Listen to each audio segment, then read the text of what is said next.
Pois bem, amada igreja, vamos ouvir a palavra, vamos estudar o livro sagrado. Este é o momento, sem dúvida nenhuma, mais importante da reunião, que é a hora de nós lançarmos bons fundamentos, estudar a palavra de Deus, crescer na graça e no conhecimento de nosso Senhor e Salvador Jesus Cristo. Amém? Ou abra a sua Bíblia no livro de Atos, capítulo 1, versículo 12.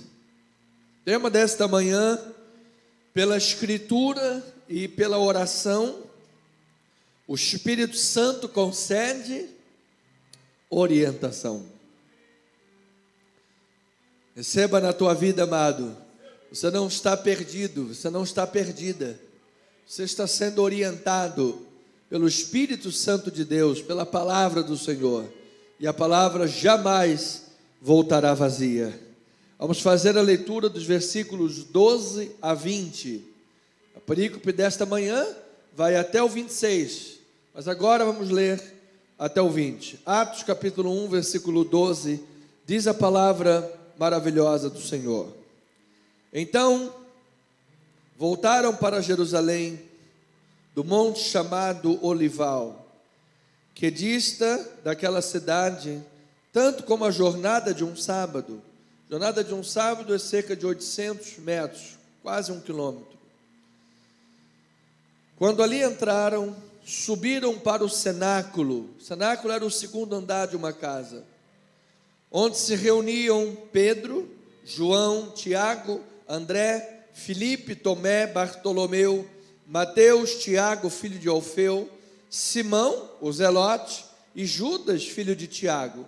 Você se lembra que esse Judas aqui não é o traidor. O traidor aqui já morreu. Aqui é Judas, filho de Tiago. Todos estes perseveravam unânimes em oração, com as mulheres, com Maria, mãe de Jesus, e com os irmãos dele. Naqueles dias, levantou-se Pedro no meio dos irmãos. Ora, compunha-se a assembleia de umas 120 pessoas, e disse: irmãos, convinha que se cumprisse a Escritura que o Espírito Santo proferiu anteriormente por boca de Davi acerca de Judas, que foi o guia daqueles que prenderam Jesus, porque ele era contado entre nós e teve parte nesse ministério. Ora, este homem adquiriu um campo com o preço da iniquidade, e precipitando-se, rompeu-se pelo meio, e todas as suas entranhas se derramaram. Ou seja, ele se enforcou, e ali, forcado, o corpo apodreceu, caiu o corpo e as vísceras derramadas. E aí ele diz assim: e isto chegou ao conhecimento de todos os habitantes de Jerusalém, de maneira que em sua própria língua esse campo era chamado Alcedama, isto é, campo de sangue, porque está escrito no livro dos Salmos: fique deserta a sua morada, e não haja quem nela habite, e tome outro o seu encargo. Foi o que aconteceu com aquele campo de sangue inabitado, e foi o que aconteceu com Judas. Alguém tomou o seu lugar. Foi Matias. Pois bem, que esta palavra enriqueça e abençoe a vida da igreja. Vamos orar a Deus, vamos colocar esta mensagem, este sermão diante do Senhor. Pai amado, eterno e bendito, Deus maravilhoso, Deus fiel, abrimos a tua palavra com temor e tremor, mas também para receber dela consolação, para receber dela edificação e para receber orientação. Assim, Senhor amado, uma igreja edificada, consolada, admoestada e orientada, é uma igreja dirigida pelo Espírito Santo de Deus, é uma igreja que tem os seus pés no caminho, como foram os primeiros discípulos, conhecidos, os do caminho. Então, Senhor amado, usa agora o pregador, toma os meus lábios para abençoar a vida da igreja, para trazer ao seu povo alimento sólido e crescimento espiritual. Assim eu oro, assim eu peço, em nome do Senhor Jesus Cristo, e o povo amado de Deus diga amém e amém. Louvado seja Deus. Obrigado, amada pastora, louvado seja Deus. Oramos, estimamos a sua saúde, nosso presbítero vai lhe ajudar. Amada igreja de Jesus, povo santo, povo de Deus, povo amado, igreja de Cristo, ministros do Evangelho, sacerdotes do Senhor, sacerdotes reais. Lucas relata o desenvolvimento da igreja primitiva, depois da ressurreição e da ascensão de Jesus. Nós aprendemos, domingo passado, que o livro de Atos dos Apóstolos é a continuidade do Evangelho segundo Lucas. Lucas é o mesmo escritor do Evangelho de Lucas, também do livro de Atos dos Apóstolos. Tendo sido o livro de Lucas, o Evangelho segundo Lucas, o registro das primeiras coisas que Jesus ensinou e fez, que foram muitas, não caberia nem em todos os livros, disse João. E Atos dos Apóstolos é a continuidade, depois da ressurreição de Cristo e a ascensão. Você lembra? Nós vamos ler já quais foram as últimas palavras de Cristo ainda aqui na terra, enquanto ele ascendia. Quem acertava ganhava um bombom. Qual era? Vamos lá. Opa, vamos. Qual é isso? Olha lá, amado. Atos 1:8. E recebereis poder. Ao descer sobre vós o Espírito Santo, sereis minhas testemunhas. Então, vamos ler já isso daqui. Mas então Lucas faz esse registro pós-ressurreição e ascensão. E nós aqui estamos para aprender com esses registros, porque o propósito dele não é apenas narrar o passado, não é uma simples narrativa histórica comum, em que agora nós vamos ter aqui aula de história na igreja, não, mas era organizar os acontecimentos pretéritos, de modo que estes, por serem inspirados, por serem escritos sagrados da parte de Deus, possam nortear o presente, possam dar bases para que nós saibamos as bases da igreja, a ação de Deus no meio da igreja. Amado, o mesmo Espírito que agia na igreja primitiva é o Espírito que está agindo na igreja desta manhã, nesta casa. O mesmo Espírito que guiava, que orientava as missões, os apóstolos, os cristãos, é o Espírito Santo que está agindo também em nossas vidas para a glória do Senhor. Então, esse livro dos registros dos acontecimentos da igreja nascente norteiam a nossa vida, norteiam a igreja de Cristo, são fonte de conhecimento para que a igreja esteja edificada, consolada, esteja sobre a rocha que é Cristo Jesus. E eu declaro as bênçãos de Deus na vida da igreja. Eu declaro a tua vida em perfeita vitória por causa da palavra. Que através da palavra de Deus, através da orientação bíblica, através das verdades de Deus, coisas grandes de Deus ocorram na tua vida, ovelha amada. Então, Atos dos Apóstolos é o registro do testemunho. De quê, pastor? Pelo menos inicialmente 3 coisas. É o registro do testemunho de que Deus não pretende propagar a mensagem de salvação em Jesus enviando anjos para anunciá-la.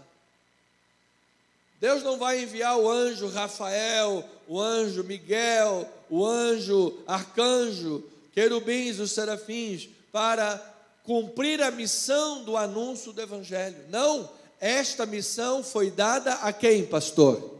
À igreja de Deus, a cada um dos senhores e senhoras. É o querigma, ou seja, é a proclamação do Evangelho. E quando nós abrimos a boca para evangelizar, será o poder do Espírito Santo a sair pelos teus lábios, amado. Como é que você imagina, amado? Você prega uma mensagem e um coração é convertido. A pessoa larga a idolatria, larga o mal, larga as trevas, deixa de servir os espíritos imundos e passa a servir ao único Senhor e soberano Deus poderoso, Jesus Cristo, Senhor. Então Deus opta por usar aqueles que foram escolhidos por Jesus, apesar das suas fraquezas, apesar de nós. Amados, Deus nos escolheu apesar de nós. Somos falhos, não é verdade? Às vezes acontece uma situação, você já quer logo pegar a peixeira e arrancar a orelha do soldado. Ninguém tem essa vontade aqui, em nome de Jesus, amado. Isso foi o que Pedro fez, não é verdade? Ou seja, ele escolheu pessoas falhas, e nós vamos ver aqui uma delas hoje. Então, apesar de nós, Deus nos escolheu, mas Ele nos capacita, e a obra está aqui, 2023 anos depois, proclamando as verdades do Evangelho. Então veja que em Atos capítulo 2, versículo 42, Eliade, você estava onde, filhinho? Você está passeando, não passeia nos versículos, me acompanha. Vamos lá, filho, em nome de Jesus. E perseveravam na doutrina dos apóstolos, e na comunhão, e no partir do pão, e nas orações. E diz o versículo 43, em cada alma havia temor, e muitos prodígios e sinais eram feitos por intermédio dos apóstolos. Que maravilha, amados. Nós vamos aqui perseverar em oração nesta igreja, amados. Nós temos entendido que uma das bases do nosso ministério é a perseverança da oração. Às sextas-feiras nós temos percorrido o mover da oração em toda a Bíblia Sagrada. E nós queremos de Gênesis a Apocalipse, cada registro da oração, cada registro da resposta de Deus, cada registro do milagre da oração, nós vamos percorrer, esquadrinhar, aprender e perseverar unânimes nisto e na doutrina. E eu creio, amados, que milagres extraordinários de Deus ocorrerão no meio da igreja de Jesus. Jesus Cristo, ontem, hoje e eternamente, Ele é o mesmo. Será que Ele fez milagres lá e Ele não pode curar hoje aqui? Será que a dor de cabeça é mais forte do que o Senhor? Será que algum problema é maior do que Deus?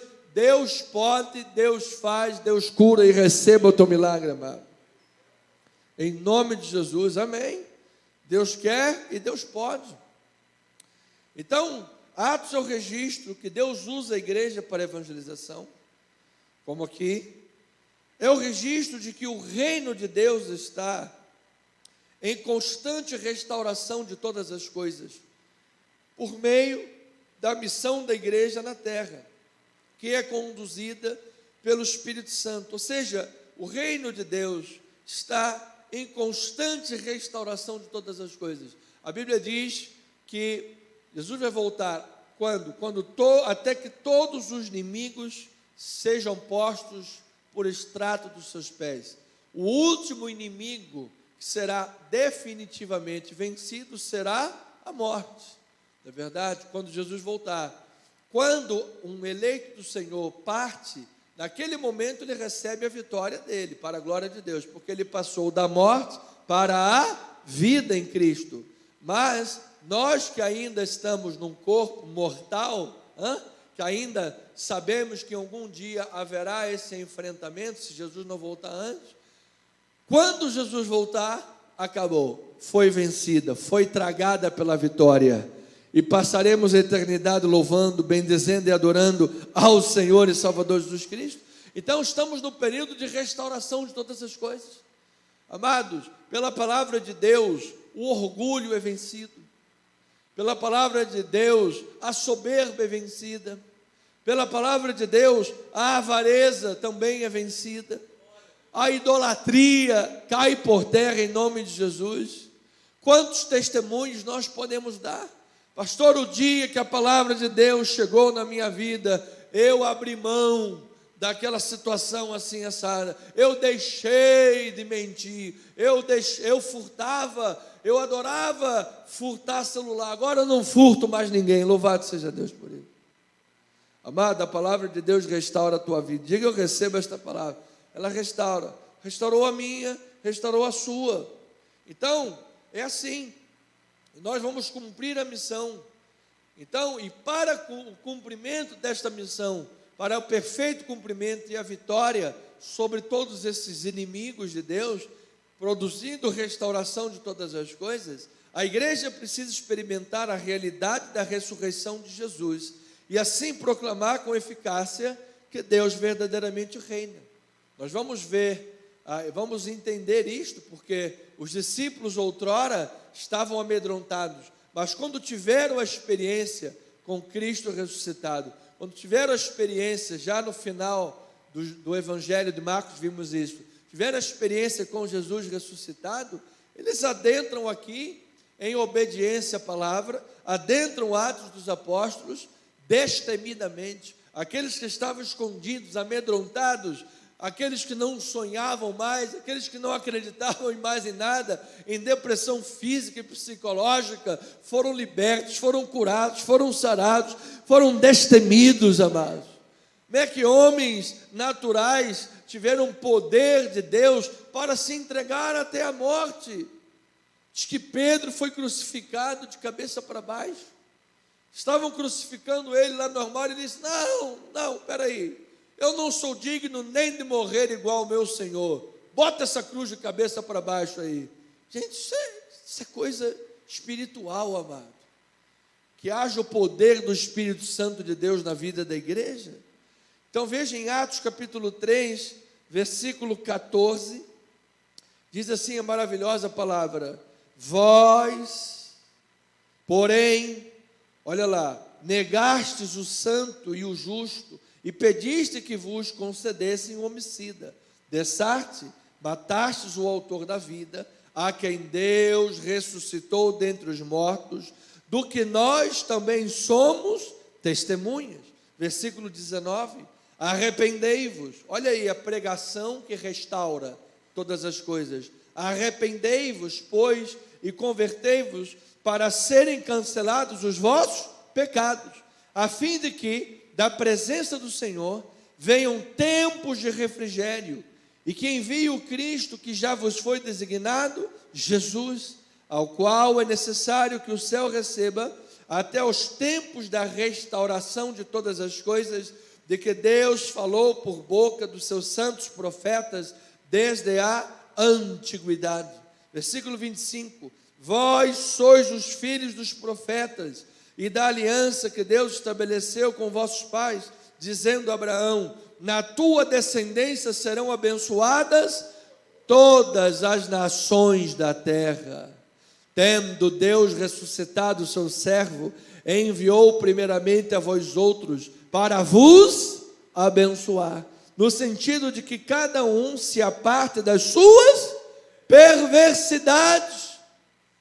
Ou seja, quando eles tiveram experiência com Cristo ressuscitado, tendo Jesus ressuscitado, ele foi até vós para vos abençoar, no sentido de que cada um se aparte da sua perversidade, ou seja, a vida fosse restaurada. Amado, a pior coisa é a vida derrotada espiritualmente, é a vida mergulhada no pecado, é a vida mergulhada na devassidão, é a vida mergulhada no salário do pecado. É uma tristeza muito grande, mas quando a experiência de Cristo Jesus chega, amado irmão, se aparta da perversidade, é liberto, a verdade liberta, já não há mais prisão sobre você, porque você não está debaixo da lei, está debaixo da graça de Cristo Jesus, santificado, liberto, sarado para a glória de Deus.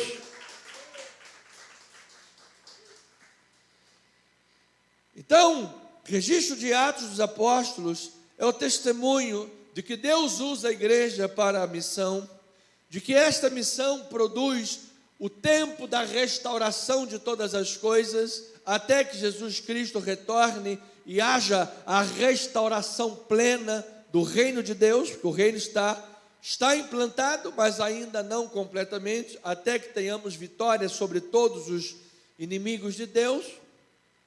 E é o testemunho de que a ressurreição e a ascensão de Jesus não restauraram o reino físico de Israel, mas restauraram a vocação de Israel. Ou seja, a vocação, quem é o novo Israel? É todo crente em Jesus, seja ele gentio, seja ele judeu, seja ele americano, seja ele chinês, japonês. O que os judeus naquele primeiro século esperavam é que com a ressurreição de Cristo, o reino físico de Israel fosse restaurado. Um novo Davi levantado, Jesus como o novo Davi, estabelecesse um reino e reinasse sobre as pessoas, como foi na época de Davi. Não era essa a proposta. Jesus disse: o meu reino não é desse mundo.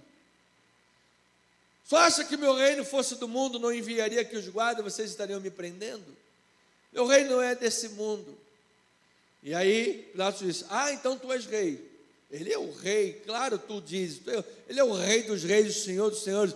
E vereis o Filho do Homem vindo dos céus em nuvem, grande poder e glória. Santo é o Senhor.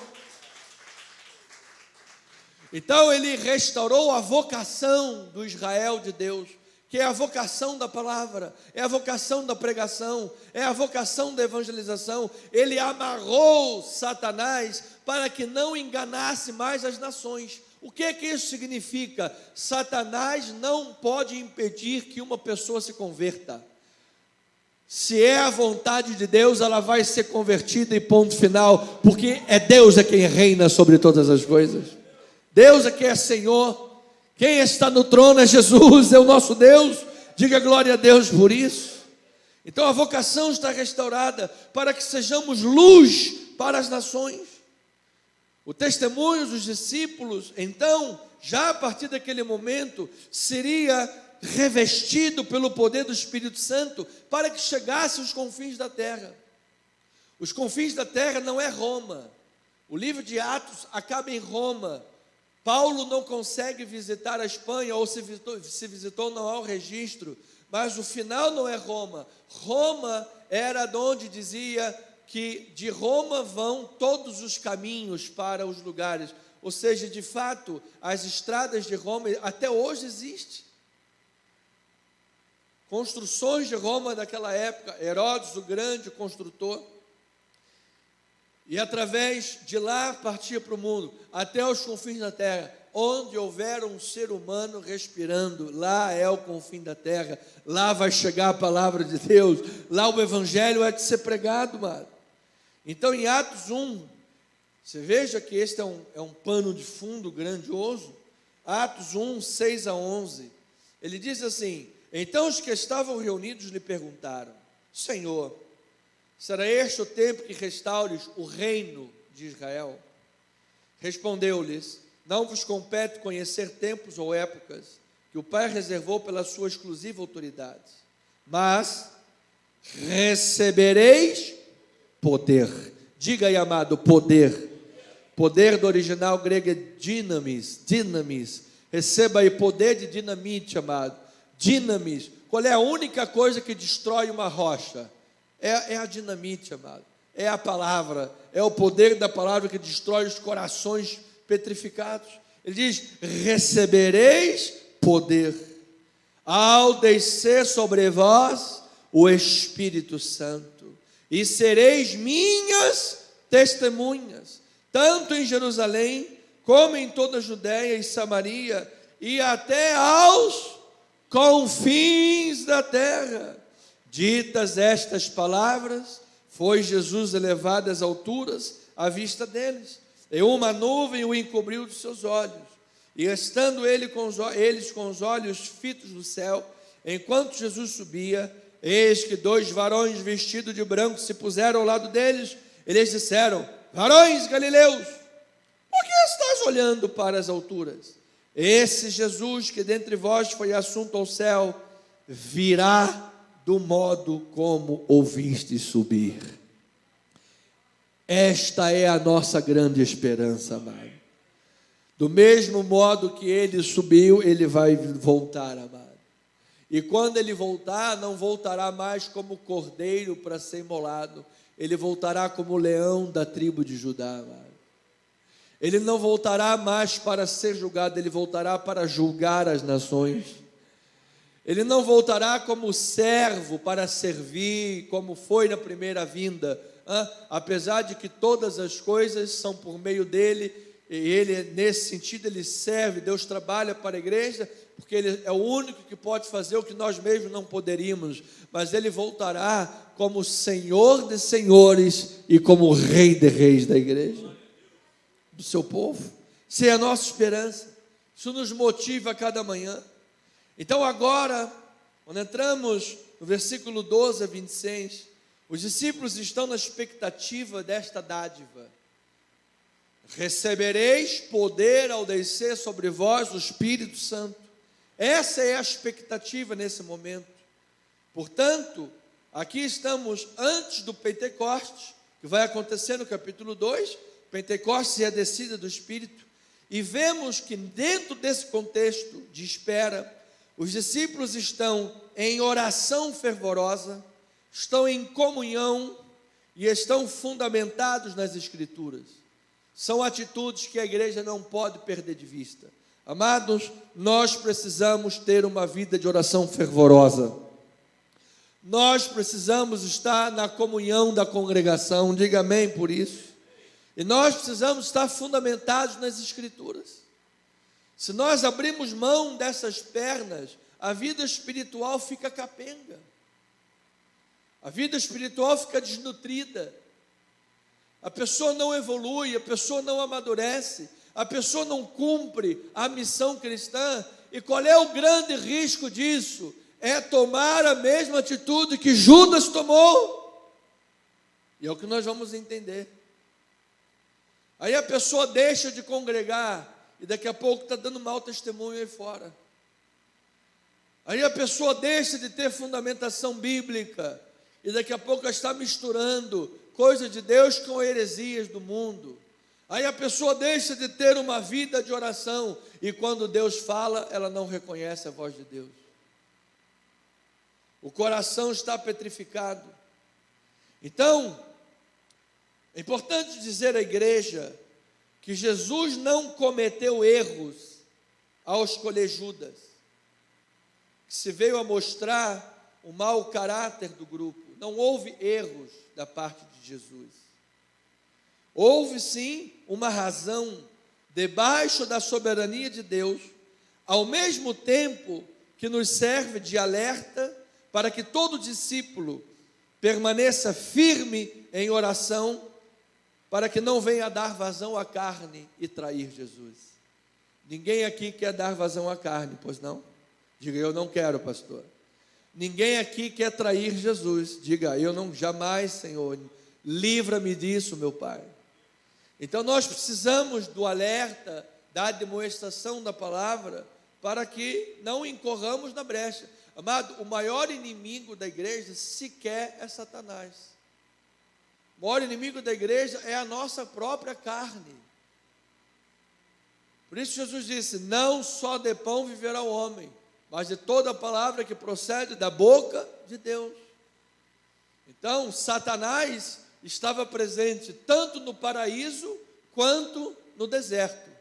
Aí lá no paraíso, com o primeiro Adão, ele veio, aquela serpentinha, coma do fruto, desobedeça. E Adão foi fraco na carne, o que ele fez? Comeu do fruto. E lá no segundo Adão, no deserto, Satanás de novo se aproximou, e agora de Jesus e diz, você está com fome? Manda que essas pedras se transformem em pães. Não só de pão viverá o homem, está escrito, mas de toda a palavra que procede da boca de Deus. Então você está ligado no que está escrito? Então está escrito que aos seus anjos dará ordem a teu respeito, para que te guardem. Por isso, te lança daqui abaixo, e os anjos vão te guardar. E Jesus, varão valoroso da palavra, mas também está escrito: não tentarás o Senhor teu Deus. Tá bom, Jesus, você conhece a palavra, vamos fazer uma coisa, dá uma dobradinha de joelho e todas as coisas desse reino, desse mundo eu te darei. Primeiro, você é um mentiroso, que você não é dono de nada, o dono de tudo é Deus, é o Pai, e eu sou o herdeiro, Jesus. Mas eu vou dizer uma coisa, está escrito: só o teu Deus adorarás e só a Ele darás culto. Retira-te, Satanás. Aleluia. Então, amados, Satanás estava lá nos dois, o inimigo era o mesmo. Um caiu e o outro venceu. A diferença estava na obediência à palavra. Um traiu e o outro honrou. Amado, eu declaro que você vence em Cristo Jesus. Receba, amado, tu és mais do que vencedor em Cristo. Então a comunidade cristã, o povo de Deus, discerne a vontade de Deus de várias maneiras. Dentro desse contexto, nós precisamos entender e explicar, porque você vai ler, vai ficar sem entender.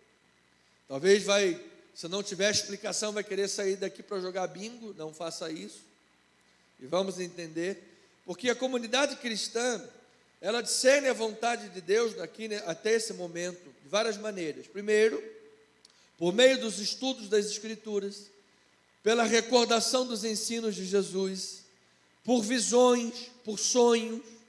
Anjos falam coisas para seus servos, orações fervorosas, e também há a questão, nesse momento, do lançamento de sortes. O que era o lançamento de sortes, que inclusive foi usado para a escolha do apóstolo que iria substituir Judas? O lançamento de sortes, teológica, biblicamente, está associado à antiga era, ou seja, a era antes do Pentecostes, antes da ação do Espírito Santo. Foi algo, já desde lá de Levítico, do início, ensinado e instruído, que deveria assim ser feito. Davi o fez e outros o fizeram também. Então era antes do Pentecostes, e isso é o que nos explica o porquê que essa prática não é mais vista no Novo Testamento, depois do Pentecostes. Isso só acontece antes do Pentecostes. Depois do Pentecostes foi a descida do Espírito Santo.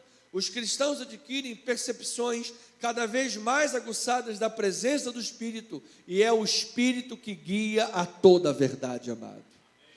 Então, antes disso, eles tinham lá uma caixa de madeira, e em alguns objetos se escreviam, por exemplo, estava lá os concorrentes.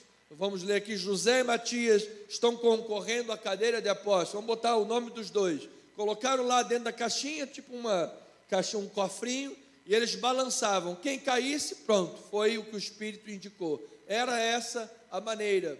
Mas agora, pelo Espírito Santo, semana que vem, descida do Espírito, nós somos guiados pelo Espírito Santo de Deus, amado. O Espírito é que convence do juízo, do pecado e da justiça. O Espírito Santo intercede por nós com gemidos inexprimíveis. Ele sonda os corações. Então veja, ovelhinha amada, um exemplo desta ação e condução do Espírito Santo na vida da igreja, sobre a conversão de Paulo, em Atos 9, versículo 10 a 15. Diz assim: ora, agora aqui o Espírito já foi derramado. Estamos vendo um exemplo disto. Havia em Damasco um discípulo chamado Ananias. Disse-lhe o Senhor numa visão: Ananias. Ao que respondeu: eis-me aqui, Senhor, ego-me. Então o Senhor lhe ordenou: dispõe-te e vai à rua que se chama Direita, e na casa de Judas procura por Saulo, apelidado de Tarso, pois ele está fazendo o quê? Jogando bingo. Ele está orando. E viu entrar um homem, na sua oração, ele viu entrar um homem chamado Ananias, e impor-lhe as mãos para que recuperasse a vista. Ananias, porém, respondeu: Senhor, de muitos tenho ouvido a respeito desse homem, quantos males tem feito aos seus santos em Jerusalém. E para aqui trouxe autorização dos principais sacerdotes para prender a todos os que o invocam o teu nome.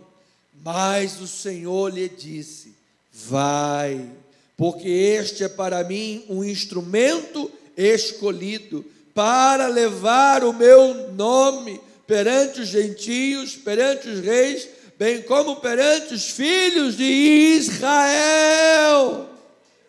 Aleluia!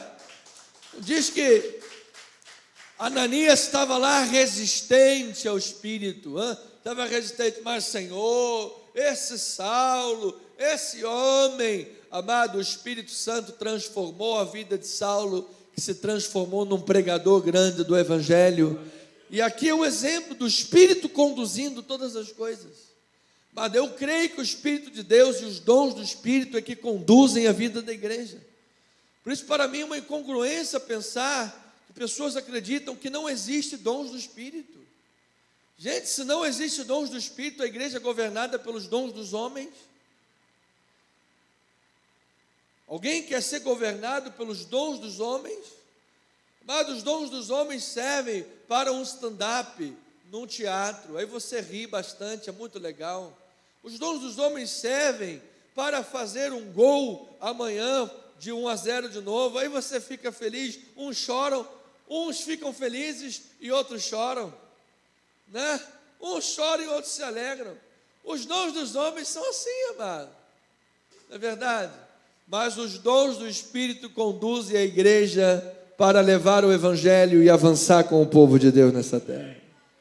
Então, embora Jesus, a ideia central do texto aqui, embora Jesus tenha escolhido Judas para ser um dos 12 e para deixar tudo e segui-lo por estrada fora, Judas escolheu abandonar Jesus e seguir o seu próprio caminho. E nós vamos entender por que ele escolheu isso. Havia a soberania de Deus, sim, mas Judas também não era um fantoche. A soberania de Deus e a livre agência trabalham juntos nisso aí. É como dois lados de uma moeda, não é? Porque senão você bota tudo na conta de Deus e fala: Deus é soberano, então eu posso sair pecando e a culpa não é minha. Não, Senhor, você tem responsabilidade. Ao mesmo tempo Deus é soberano, ao mesmo tempo você tem livre agência. Não estou falando em livre-arbítrio. Eu creio na predestinação, eu creio que Deus é soberano, eu creio que Deus nos amou e nos predestinou antes da fundação do mundo. Diga amém. Está lá na palavra de Deus e é claro. É verdade? Não vamos discutir com Deus, mas você tem livre agência para agir. Você botou hoje a camisa azul porque você quis. Colocou a camisa laranja porque você quis. Isso. É isso aí. Bonito.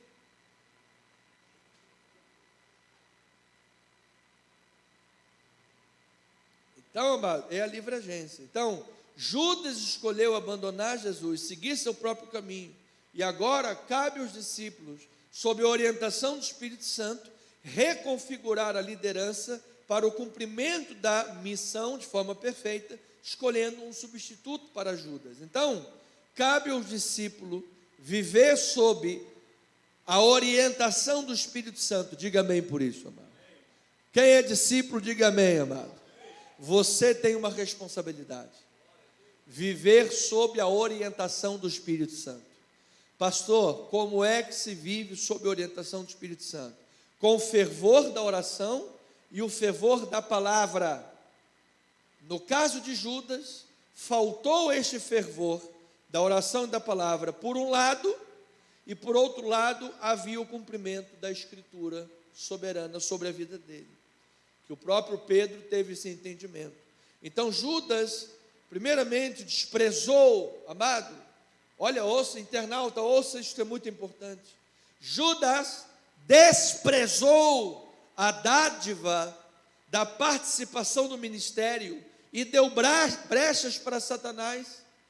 Por isso a palavra diz que Satanás entrou nele, entrou na sua mente.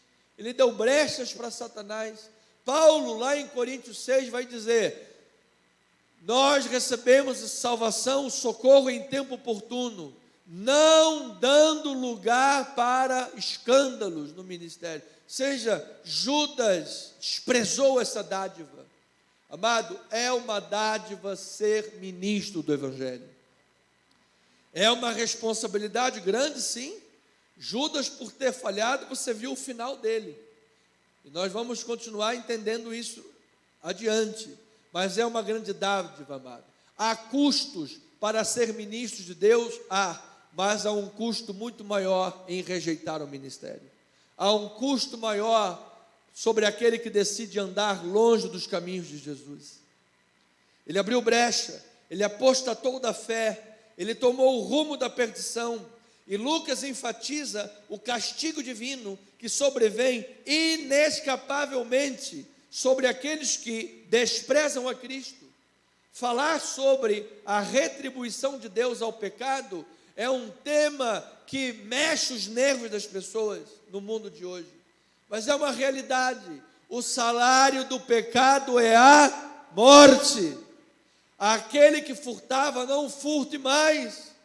Aí a pessoa colocando na conta da graça de Deus, mas Deus é um Deus de graça, e Deus é um Deus maravilhoso, e Deus é um Deus cheio de misericórdia. Por isso eu vou continuar adulterando, eu vou continuar pecando, eu vou continuar mentindo, eu vou continuar furtando. Afinal, Deus é misericordioso. Ah, é? Pode ser que ao fechar os olhinhos aqui, você acorde lá embaixo. Aí você vai dizer: olha, mas Deus não é um Deus de graça. A questão, ouça. A questão não é perder salvação. Ninguém perde salvação. Aquele que já recebeu salvação não perde. Mas aquele que decide viver deliberadamente no pecado, querendo colocar na conta de Deus, que não é um Deus de graça, tem que avaliar se algum dia na vida foi salvo. Porque quem é salvo, amado, quando comete um pecado que seja, a pessoa já não quer mais pecar.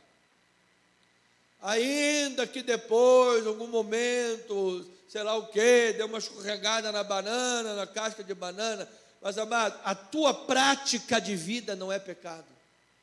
As pessoas não podem olhar assim: olha, esse aqui é crente, aquele ali não é crente, os dois são igualzinhos, não tem diferença nenhuma. Ao ponto que Spurgeon diz: olha, o perigoso não é você ser perseguido pelo mundo, o perigoso é você ser muito admirado pelo mundo, porque talvez você esteja muito igual a ele. Então, Lucas enfatiza a disciplina sobre os que desprezam a Cristo, os que transigem valores espirituais em troca de dinheiro. Por 30 moedinhas ele vendeu o Senhor Jesus Cristo, com um beijo entregou o Senhor Jesus Cristo. Jesus disse em Judá: com um beijo você entrega o mestre. Amados, quantos te dão tapinha nas costas? Seria o beijo de Judas, hoje é o tapinha nas costas. E você vira e a pessoa desce o malho em cima de você. E fala mal, e quer ver o teu mal. Às vezes você está lá na mesma festinha, tomando lá um negocinho, não sei o quê, e a pessoa está doida para puxar o teu tapete. Está doido para ver o teu mal. Às vezes até coloca lá um calmante lá para ver se você bate com o carro e morre logo de vez. Amado, que Deus te livre. Que Deus te livre, que Deus te salve dessa gente do beijo. Salomão disse: melhores são as feridas das pessoas leais do que os beijos dos falsos. Melhor. Então, Lucas enfatiza a disciplina sobre aqueles que descumprem o seu chamado. Judas tinha um chamado, ele estava dentro da participação do ministério e descumpriu. Então, isso é uma advertência para nós, pois, olha lá, Lucas 2,47 diz assim: aquele servo, porém, que conheceu a vontade de seu Senhor e não se aprontou, nem fez segundo a vontade, será punido com muitos açoites. Versículo 48, aquele, porém, que não soube a vontade do seu Senhor e fez coisas dignas de reprovação, levará poucos açoites. Às vezes pode acontecer que por uma falta de conhecimento o povo seja instruído. Poucos açoites. Agora ele diz: mas aquele a quem muito foi dado, muito lhe será exigido. E aquele a quem muito se confia, muito mais lhe Pedirão. Aí a pessoa diz assim: ah, eu quero ser diácono, não, eu quero ser presbítero, eu quero chegar ao ministério pastoral. Quer mesmo? Você vai dar o seu sangue? Vai passar a semana inteira estudando, lendo, revirando livros para trazer uma mensagem? Para dar o seu bom testemunho lá fora? Quanto mais é dado, mais é exigido. Jesus ainda disse: ninguém que põe a mão no arado e olha para trás é o quê? Apto para o reino de Deus. Você olha para trás, amado, com saudades de Sodoma e Gomorra, vira lá uma estátua de sal. Está repreendido. E a irmã pela internet está amarrada. Hoje ela não veio à igreja, está cuidando da irmã Terezinha. Uma repreende, a outra mata, tudo certo, amado. Lucas 14, 34, vamos lá. O sal é certamente bom. Caso, porém, se torne insípido, como lhe restaurar o sabor? Nem presta para a terra, nem mesmo para o monturo, lançam-no fora. Quem tem ouvidos para ouvir, ouça. Quem é o sal, pastor? Sal é o discípulo de Jesus. Se o discípulo de Jesus perde o sabor serve para quê? Exatamente. Então, ovelhinha, devemos também, esse é um lado da questão de Judas, é o lado que nos serve de alerta, porque, amados, muitos de nós, muitas vezes, traímos o chamado, traímos a obra de Deus, traímos a pregação do Evangelho, com os nossos comportamentos, com a nossa negação às verdades de Deus. Agora, por outro lado, precisamos considerar que a deserção de Judas, de forma definitiva, devemos considerá-la sob a ótica dos propósitos de Deus. O que Judas fez, assim como a queda de Judas, foi cumprimento das Escrituras. Veja em Atos 1,16, faz parte do texto básico, Atos capítulo 1, versículo 16, e depois versículo 20, diz assim: irmãos, convinha que se cumprisse a Escritura, que o Espírito Santo, olha aí o Espírito Santo agindo lá no Antigo Testamento, hein? O Espírito Santo proferiu anteriormente por boca de quem? De Davi, acerca de Judas. Olha lá, a boca de Davi proferiu coisas pelo Espírito Santo acerca de Judas, que foi o guia daqueles que prenderam Jesus. E o que é que Davi profetizou acerca de Judas? O que está no versículo 20 é exatamente o que está no Salmo 69, versículo 25, e no Salmo 109, versículo 8, respectivamente. Olha lá, ele diz assim: porque está escrito no livro dos Salmos: fique deserta a sua morada e não haja quem nela habite. Foi o Aceldama, foi o campo de sangue inabitado, comprado com o dinheiro da venda de Judas. E aí estaria isso lá agora no Salmo 109, 8. Tome outro o seu encargo. Amado, já diz o bom empreendedor que oportunidade não se perde. Sabe por quê? Se você deixa passar, outro vai aproveitar.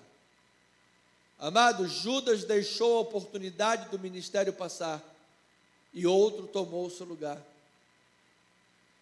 Às vezes a pessoa está lá lutando contra Deus, e aí Deus tem que ir lá tocar na coxa para a pessoa ficar manco. Amado, não espere ficar manco para obedecer a Deus. Não espere. Então, cabe ao discípulo viver sob a orientação do Espírito Santo, com fervor e oração da palavra. Segundo lugar, para assim viver em constante amadurecimento, livre da estagnação espiritual, livre, amado, da paralisia espiritual. Que em nome de Jesus a igreja seja um povo que cresce na graça e no conhecimento do Senhor Jesus Cristo. Atos 1, 21 a 26, que é a continuidade do texto, diz: é necessário, pois, que dos homens que nos acompanharam todo o tempo que o Senhor Jesus andou entre nós, começando no batismo de João, até o dia em que dentre nós foi elevado às alturas, um destes se torne testemunha conosco da sua ressurreição. Então propuseram dois, José chamado Barsabás, cognominado Justo, e Matias. E orando disseram: Tu, Senhor, que conheces o coração de todos. Deus conhece teu coração, amado. Não tem esconderijo no coração, amado. Conhece o coração de todos. Revela-nos qual destes dois tem escolhido para preencher a vaga neste ministério e apostolado, do qual Judas se transviou, indo para o seu próprio lugar. E os lançaram em sortes. Veja, lançaram José, cognominado Justo, e Matias, os lançaram em sorte, como expliquei agora há pouco. Vindo a sorte recair sobre Matias, sendo-lhe então votado lugar com os 11. Então você veja, aqui era a responsabilidade dos apóstolos reconfigurar o espaço de liderança que Judas deixou. Dá-se aqui o entendimento para muitos hoje, e que eu respeito a posição, de que o ministério apostólico, como foi desses homens, foi para aquele tempo. Depois, com a exceção de Paulo, que foi arrebatado ao céu, quando a pessoa diz: olha, eu sou apóstolo, eu respeito. Amém, amado, está pregando a palavra, prega. Eu, para mim, sinceramente, só se Jesus aparecesse aqui e falasse: você vai ser apóstolo, aí tudo bem. Caso contrário, amado, eu só quero que o demônio seja expulso, vida seja convertida, o evangelho seja pregado. É isso que importa. Então diz que escolheu porque tinha que ser 12, não podia ser mais e nem menos. Então o grupo de 12, por quê? O grupo de 12 discípulos foi formado para que de modo simbólico demonstrasse a importância do ministério de Jesus. Ou seja, em Jesus Deus estava reconstituindo Israel. Você lembra que eu disse que Israel não foi restaurado como um reino, foi restaurado a vocação. Quantas tribos haviam? 12 tribos de Israel. Então 12 discípulos, esses 12 discípulos representavam a restauração do Israel de Deus. Vocês foram chamados para ser luz para as nações. Por isso o Novo Testamento, amados, contrário do que alguns pensam, que não conhecem nada de Bíblia, acham que o Novo Testamento é antissemita. Pelo contrário, o Novo Testamento está mostrando que Deus restaurou aqueles judeus, e por meio daqueles judeus restaurados, a palavra começou a correr para o mundo, amado. Os primeiros evangelistas eram judeus, os primeiros a serem batizados pelo Espírito Santo eram judeus, os primeiros a lançarem a palavra para o mundo foram judeus. A salvação veio dos judeus. Cristo em nós é a esperança da glória. E nós, como igreja, somos o Israel de Deus, a luz para as nações em Cristo Jesus. Diga glória a Deus por isso. Louvado seja Deus. Então a restauração de 12, por isso colocar novamente mais um, mostrava a importância do ministério de Jesus. Não pode ser 11, tem que ser 12. Simbolizava o núcleo das 12 tribos de Israel. Quando Judas saiu, ficou 11. E poderia dar a sensação que a obra de restauração de todas as coisas tivesse sido prejudicada. Não restaurou 12, restaurou só 11. Não, foi 12. Eu restaurei plenamente o Israel de Deus. Eu restaurarei assim como Ele vai restaurar todas as coisas até a sua volta, amado. E no último tempo, quando Satanás achar que no 45 minutos do segundo tempo está ganhando vantagem, porque o anticristo vai estar perseguindo, matando e fazendo um monte de coisa, todos olharão no céu o sinal do Filho do Homem, que voltará em glória, e com o sopro da sua boca lançará Satanás, o demônio, a besta, o anticristo, o falso profeta, no lago do enxofre, e todo inimigo será posto debaixo dos seus pés. E aos santos lhe dirá: vindes bendito do meu Pai, e tomai posse do reino que lhes está preparado. Aleluia! Então, igreja, nesses 5 minutos, a exigência de que o substituto de Judas tivesse participado do ministério de Jesus, mostra-nos o quê? Mostra-nos que leva tempo para que hábitos cristãos permeiem a vida da pessoa no grau necessário para o amadurecimento e até mesmo para a liderança. Ou seja, cabe ao discípulo de Jesus viver debaixo da orientação do Espírito Santo, com fervor, com oração, com palavra, para viver em constante amadurecimento. Ou seja, eles tinham que ter passado todo o ministério de Jesus. Leva tempo para amadurecer. Se você pegar uma semente, amado, e plantá-la na terra, você acha que amanhã já vai ter uma árvore de manga lá para você fazer o suco? Não, amado. Vai demorar. Você tem que regar. E rega, e rega, e rega. E aquela sementinha vai fazendo o quê? Criando raízes. E depois que as suas raízes estão todas... E ninguém vê esse crescimento. Ninguém percebe, você sabe, está lá crescendo, mas você está lá labutando, lutando, crescendo, orando, vida secreta com Deus, e as tuas raízes estão se aprofundando. Às tantas, amado, nasce o broto, às tantas a manga vem, amado, o fruto vem, e você pode comer do fruto, porque, amado, é o fruto do Espírito na tua vida, amado, é o amadurecimento. Por isso também a exigência de toda a participação no ministério de Jesus. A vida cristã, amado, assim como a igreja, requerem crentes maduros e liderança madura. Se nós não tivermos na igreja líderes maduros, como é que poderemos dar suporte para o crescimento da igreja? Moisés um dia tentou fazer tudo sozinho. Jetro falou: você vai ficar doente e vai morrer. Você precisa ter gente que faça tudo. O pastor não pode visitar todos os doentes, todos os funerais, todos os casamentos, todos os aniversários, todas as festinhas, senão ele enlouquece, morre. Não tem tempo nem para fazer a mensagem, não tem tempo nem para desfrutar de uma beira da praia no minuto, porque às vezes o pastor vai para a praia até com sentimento de culpa, porque acha que não deveria estar na praia, devia estar fazendo alguma coisa. Tamanha é a cobrança sobre a vida do ministério pastoral. Então, em Hebreus 5, 11 a 14, olha que diz assim: a esse respeito temos muitas coisas que dizer, é difícil explicar, porquanto vos tendes tornado o quê? Tardios em ouvir. Pois, com efeito, quando devias ser mestres, atendendo ao tempo decorrido, tendes novamente necessidade de que alguém vos ensine de novo quais são os princípios elementares dos oráculos de Deus. Assim vos tornastes como necessitados de leite e não de alimento sólido. Ora, todo o que se alimenta de leite é o quê? Inexperiente na palavra, da palavra da justiça, porque ele é criança. Você já viu que tem xiita, e tem crente chato. Tem o xiita e tem o crente chato, porque é criança, amado. É criança. Aí ele diz: mas o alimento, quem é chato, diga amém. Ninguém, amém, glória a Deus. É capaz de alguém levantar a mão. É o mesmo.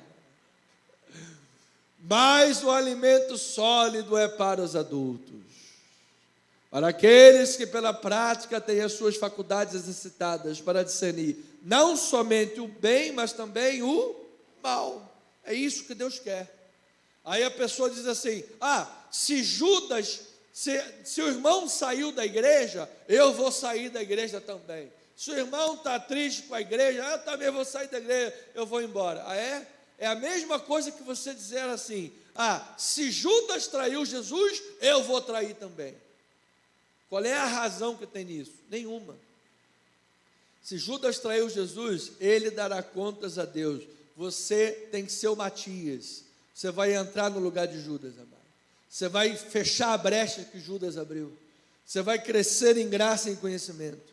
Então, duas conclusões. Apesar da traição de Judas, que levou à morte de Jesus, e dos perigos que poderiam enfrentar por causa das autoridades, as perseguições, os discípulos obedeceram à ordem de Jesus para esperar na cidade. ou seja, eles tiveram fervor da palavra. A ordem de Jesus foi: fica na cidade, nós vamos ficar.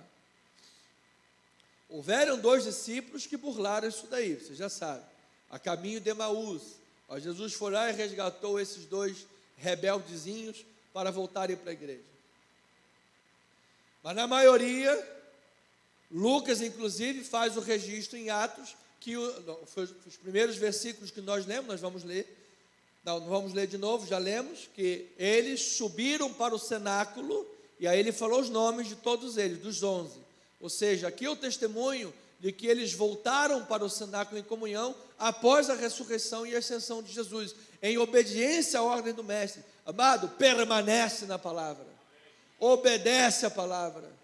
Se ele diz: espera na cidade, porque você vai receber o poder do alto, espera. Às vezes o tempo de espera é uma agonia. Esperamos 20 anos, e agora Deus deu uma igreja própria para o nosso ministério. Se tivermos que esperar mais 20 para ter outra aqui no Rio de Janeiro, vamos esperar, mas em nome de Jesus, vai haver uma outra igreja aqui no Rio de Janeiro. Vamos ter 2 pernas, perna direita, perna esquerda, perna direita, perna esquerda. A Bíblia diz assim: suportai-vos em amor. Diga amém por isso. Aí quando a gente estiver lá na igreja de Itaipu, uma bênção e tal, mas às vezes tem um irmãozinho: vou suportar aquele irmão, vou fazer o quê? Vou pregar lá no Rio. Irmão, toma conta aí, agora eu vou ficar aqui no Rio. Aí quando tiver um irmãozinho no Rio aqui, me enchendo muita paciência, suportar, irmão, eu vou pregar agora lá em Itaipu. Irmão, meu irmão, amado do meu coração, vou voltar lá para Itaipu, vou pregar lá. 2 perninhas para a nossa igreja. Eu quero dizer o seguinte: você espera em Deus, amado, Deus vai te dar a tua bênção. Deus vai te dar. Eu estou esperando em Deus uma mulher de Deus.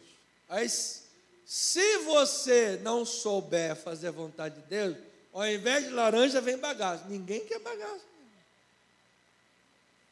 Aí o cara passa no ônibus: laranja, laranja, laranja. Aí a irmãzinha: olha, neto, não, bagaço, sai para lá. Não faça isso. Espere em Deus, espere em Deus. Amado, espere em Deus, que Deus vai te dar o melhor na sua vida, amado. A porta vai se abrir, o milagre vai acontecer, a tua oração vai ser ouvida, amado. Por isso ele disse: na oração seja o quê? Perseverante.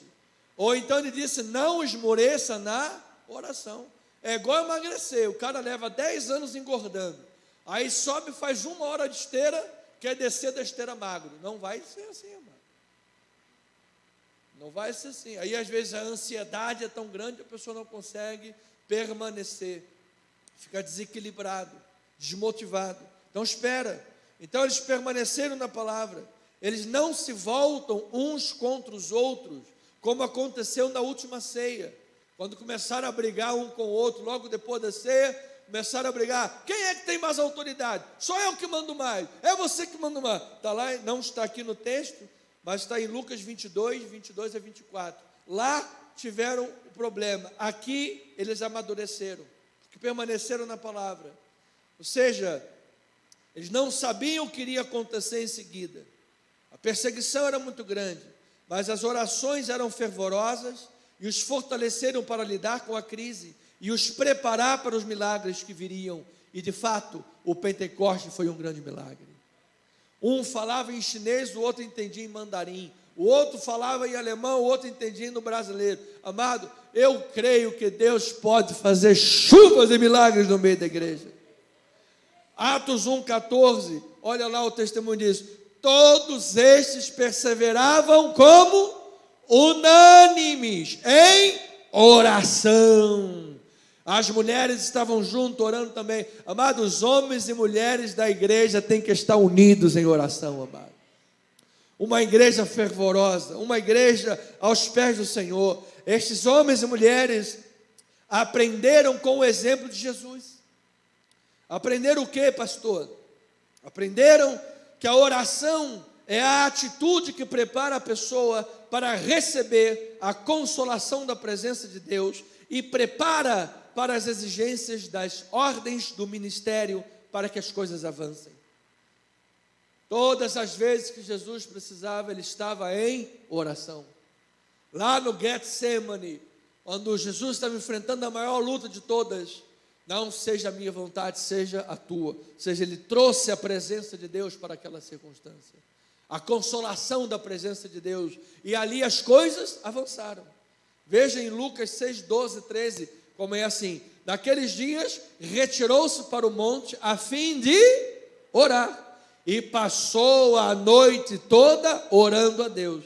Depois da oração, o que ele tinha que fazer? Quando amanheceu, chamou a si os seus discípulos e escolheu 12 entre eles, aos quais deu também os nomes de apóstolos.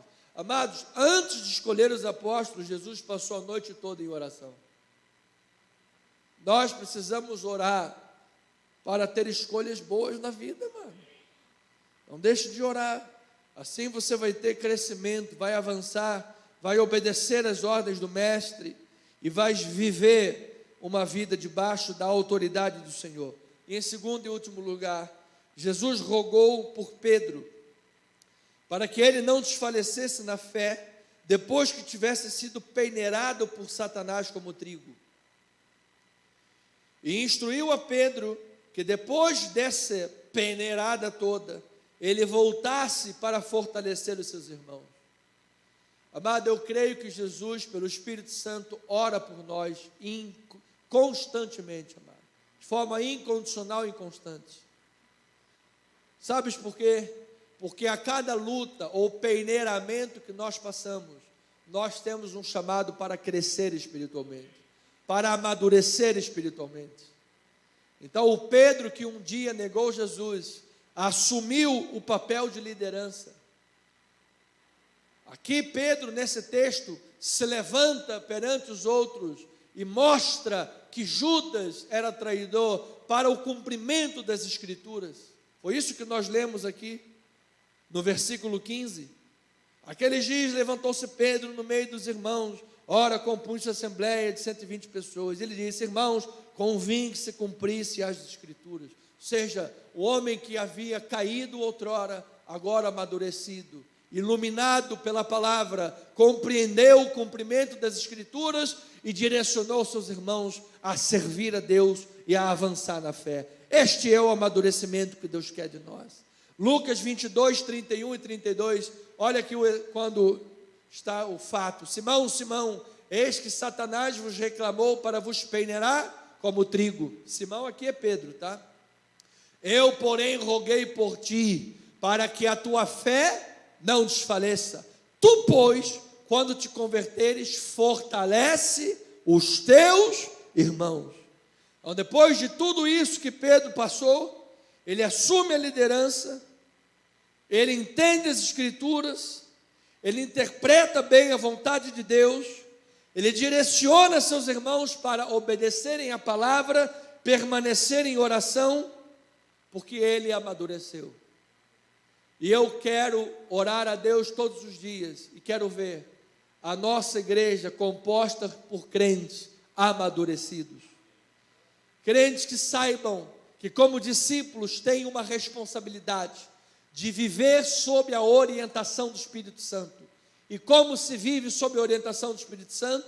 Fervor da oração, fervor da palavra, fervor da comunhão e tempo para a vida crescer. Não é nada de uma hora para outra. Ah, pastor, irmão, consegue pregar de forma desenvolta. Prega 20 anos e você certamente vai pregar também de forma desenvolta. Ou seja, há tempo para as coisas, amadurecimento. Faça a sua parte diante de Deus. Deus vai te dar crescimento e longevidade. E eu termino com Pedro falando isso. 1 Pedro 1, 13 a 21, e eu termino.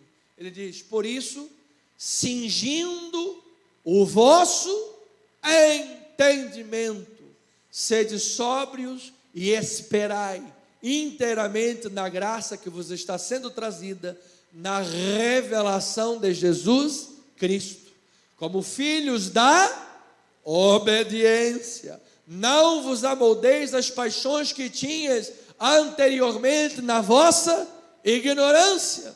Pelo contrário, segundo é santo aquele que vos chamou, tornai-vos santos também vós mesmos em todo o vosso procedimento. Isso é amadurecimento. Procedimento. Porque está escrito: sede santos, porque eu sou santo. Ora, se invocais como Pai, e nós aprendemos isso sexta-feira, quem é que tem Deus como seu Pai aí, amado? Diga Pai, diga assim: Pai nosso, que estás nos céus. Ele é nosso Pai, amado. Se invocais a Deus como Pai, aquele que sem acepção de pessoas julga segundo as obras de cada um, portai-vos com temor durante o tempo da vossa peregrinação, sabendo que não foi mediante coisas corruptíveis, como prata e ouro, que fostes resgatados do vosso fútil procedimento que os vossos pais vos legaram, mas pelo precioso sangue, como de cordeiro sem defeito e sem mácula, o sangue de Cristo Jesus. Versículo 20: conhecido com efeito antes da fundação do mundo, porém manifesto no fim dos tempos, por amor de vós, que por meio dele tendes fé em Deus, o qual o ressuscitou dentre os mortos e lhe deu glória, de sorte que a vossa fé e a vossa esperança estejam em Deus. Você sabe qual é um dos sinais, um dos maiores sinais de amadurecimento? É quando a nossa fé, a nossa esperança estão absolutamente baseadas em Deus, amado. Você tem pastor na igreja, seu pastor é um modelo de vida espiritual, mas os seus olhos estão sobretudo em Deus, porque homens falham, amado, homens falham. Se você esperar ter um pastor perfeito, não vai ter. O pastor está gordinho, amado. Nós não podemos romantizar a gordura. Isso aqui é algum erro. Foi algum erro em algum momento que eu cometi, uma ansiedade que eu dei brecha. Você sabe, tem raros casos de disfunção hormonal que a pessoa engorda. Grande parte das vezes foi algum erro. Quando o pai morreu, ficou ansioso, comeu demais, aconteceu alguma coisa e tudo mais. Aí agora as pessoas romantizam a gordura. Você não chama de gordofóbico. A minha endócrina não respondeu cientificamente dizendo: a ideologia não pode sobrepor a ciência. Acabei de receber um paciente aqui que pediu divórcio. Por quê? Porque tem vergonha da esposa. Por quê? Porque não consegue limpar as partes íntimas. Fede, teve vergonha. Então, amado, você percebe as descompensações até onde podem chegar? Todos somos falhos. Põe os olhos em Jesus. Tenha oração, tenha palavra, tenha fervor, tenha comunhão, seja obediente à palavra.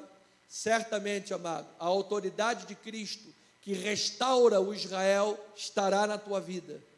E nós, como igreja, levaremos avante o Evangelho. Depois de uma noite de oração, os apóstolos foram escolhidos. Com uma vida de oração, uma vida bíblica, a tua vida espiritual vai avançar, amado. Deus vai se manifestar na tua vida e o nome dele será glorificado. Que assim seja, assim diz o Senhor.